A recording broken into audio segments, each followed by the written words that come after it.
Canada के बीच कुछ सालों में खालिस्तान के मुद्दे को लेकर तनाव बढ़ा है, लेकिन दोनों देशों के बीच व्यापार भी चलता रहा है और लाखों बच्चे भारत से कनाडा जाकर पढ़ाई भी करते रहे हैं और कनाडा भी भारतीय स्टूडेंट से मोटी फीस वसूल कर अच्छा मुनाफा कमाता रहा है। लेकिन अब कनाडा लगातार खालिस्तानियों को बड़ा समर्थन दे रहा है।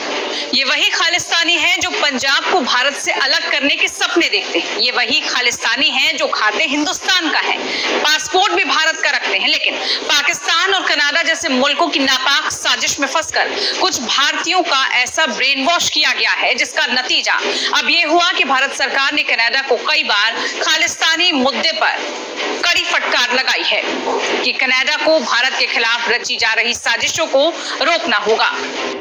कूटनीतिक स्तर पर तनाव का असर अब ट्रेड पर भी पड़ने वाला है। इस समय तनाव की मुख्य वजह खालिस्तानी समर्थक संगठनों की गतिविधियां हैं।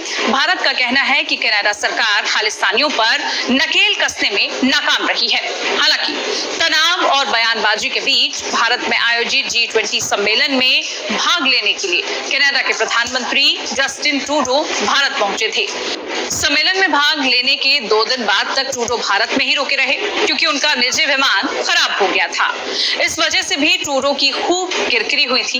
भारत का आरोप है कि कनाडा में सक्रिय सिख अलगाववादियों पर ट्रूडो सरकार नकेल कसने में नाकाम रही है। अब दोनों देशों के बीच तनाव का सीधा असर ट्रेड पर दिख रहा है क्योंकि G20 की बैठक में शामिल होने के बाद लौटते ही ट्रूडो ने भारत के साथ ट्रेड मिशन को रोकने का ऐलान जो कर दिया है, उन्होंने इसका कोई कारण नहीं बताया। उन्होंने कहा कि व्यापारिक संधि के लिए भारत के साथ वार्ता स्थगित कर दी गई है, जिससे अब कनाडा के साथ व्यापार आसान नहीं रह गया है।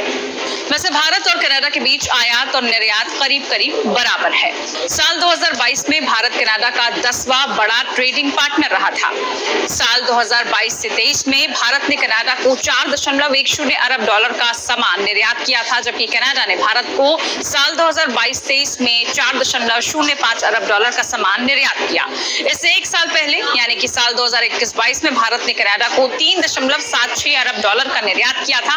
वहीं साल 2021-22 में आयात का आंकड़ा बढ़कर 3.13 अरब डॉलर का रहा। दोनों देशों के बीच द्विपक्षीय कारोबार साल 2021 से 22 में 7 अरब डॉलर था, जो साल 2022 से 23 में बढ़कर 8.16 अरब डॉलर का हो चुका है। यही नहीं, भारत और कनाडा के बीच व्यापार आसान होने की वजह से कनाडा ने बड़ा निवेश भी किया है। कनाडा ने साल 2000 से लेकर अब तक भारत में करीब 4.07 अरब डॉलर का सीधे निवेश किया है। भारत में फिलहाल कम से कम 600 कनाडियाई कंपनियां काम भी कर रही हैं, जबकि 1000 और कंपनियां भारत में एंट्री के लिए कतार में हैं।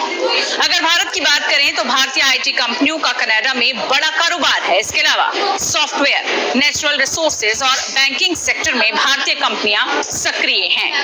अब आपको बताते हैं कि भारत और कनाडा के बीच किन किन चीजों की खरीद बिक्री होती है। भारत से कनाडा आभूषण, बेशकीमती पत्थर, pharma product, readymade garment, organic chemicals, light engineering सामान और आयरन, साथ ही स्टील प्रोडक्ट मुख्य रूप से खरीदता है। तो इन सब के बीच भारतीय बाजार एक बेहतरीन विकल्प कनाडा के लिए हो सकता है। दोबारा भारत निर्यात के बारे में वो सोच रहा था, लेकिन अब राह मुश्किल हो गई है। व्यापार पर तनाव का असर। वैसे तो FTA दोनों देशों के बीच व्यापार बढ़ाने का एक मील का पत्थर साबित होने वाला था। भारत और कनाडा ने व्यापार और निवेश को बढ़ावा देने के नए अवसर के लिए मार्च 2022 में समग्र व्यापार समझौते पर नए सिरे से बातचीत शुरू की थी। ये भी फैसला लिया गया था कि शुरुआती प्रगति व्यापार समझौता इसका पहला कदम होगा और उसके बाद समग्र आर्थिक साझेदारी समझौते की ओर से कदम भी बढ़ेंगे। जानकारी के मुताबिक दोनों देशों के बीच इस मुद्दे पर 6 दौर की बातचीत हो चुकी है, लेकिन अब फिर से मामला ठंडे बस्ते में चला जाएगा। कनाडा आर्थिक तौर पर एक मजबूत राष्ट्र है। इसकी अर्थव्यवस्था का एक बड़ा हिस्सा सोना, जस्ता, तांबा और निकल जैसे प्राकृतिक संसाधनों के खनन पर निर्भर करता है, जिनका दुनिया भर में बड़े पैमाने पर उपयोग भी किया जाता है। कई बड़ी तेल कंपनियों के साथ कनाडा भी तेल कारोबार में एक बड़ा खिलाड़ी है। हालांकि कनाडा की अर्थव्यवस्था में भारतीय मूल के लोगों का बड़ा योगदान है। ऐसे में दोनों देशों के बीच तल्खी को देखते हुए आने वाले समय में व्यापार और निवेश पर इसका असर पड़ता हुआ नजर आएगा, जिससे कनाडा को भारी नुकसान हो सकता है। अगर आपको ये वीडियो पसंद आई हो